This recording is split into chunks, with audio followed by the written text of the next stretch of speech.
ছাত্র জনতার অভূতপূর্ব অভ্যুত্থানের পর সাবেক প্রধানমন্ত্রীর ভারতে পালিয়ে যাওয়া ও সেখানেই অবস্থান করার 4 সপ্তাহ পার হয়েছে।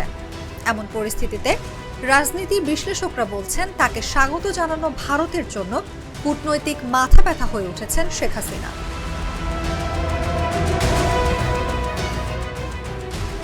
এদিকে যাদের নেতৃত্বে বাংলাদেশের ঐতিহাসিক এই অভ্যুত্থান সৃষ্টি হয়েছে সেই শিক্ষার্থী প্রতিনিধিরা শেখ হাসিনাকে দেশে ফিরিয়ে এনে বিক্ষোভ চলাকালে নিরস্ত্র ছাত্র জনতাকে হত্যার বিচার করতে চান। তবে আন্তর্জাতিক বিশ্লেষকরা মনে করেন শেখ হাসিনাকে যদি বাংলাদেশে ফিরিয়ে দেয়া হয় তাহলে ঘনিষ্ঠ মিত্র ও প্রতিবেশী দেশগুলোর সঙ্গে ভারতের সম্পর্ক খারাপ হতে পারে। বিরোধ নিষ্পত্তিকারী থিঙ্ক ট্যাঙ্ক ইন্টারন্যাশনাল ক্রাইসিস গ্রুপের টমাস কিন বলেন, হাসিনার পতনের কারণে ভারত এই অঞ্চলে তার সবচেয়ে ঘনিষ্ঠ মিত্রকে হারিয়েছে।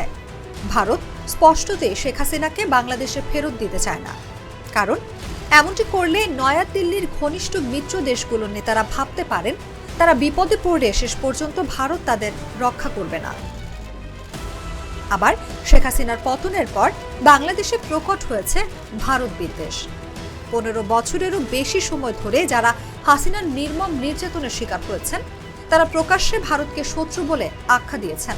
এমনকি সম্প্রতি দক্ষিণ পূর্বাঞ্চলে ভয়াবহ বন্যা হয়েছে, তার জন্য সরাসরি ভারতকে দায়ী করেছে বাংলাদেশের সাধারণ জনগণের বিরাট একটি অংশ। সব মিলিয়ে মোদী সরকার বাংলাদেশে যে বিরাট প্রভাব বিস্তার করেছিল তাতে ভাটা পড়তে শুরু করেছে। বাংলাদেশের সঙ্গে বাণিজ্যিক সম্পর্ক নিয়েও দুশ্চিন্তায় পড়েছে ভারত। এমন পরিস্থিতিতে বাংলাদেশের সঙ্গে সম্পর্ক ঠিক রাখারও ডক্টর মোহাম্মদ ইউনূসের নেতৃত্বে গঠিত অন্তর্বর্তীকালীন সরকারকে সমর্থনের প্রতিশ্রুতি দিয়েছেন ভারতের প্রধানমন্ত্রী নরেন্দ্র মোদী।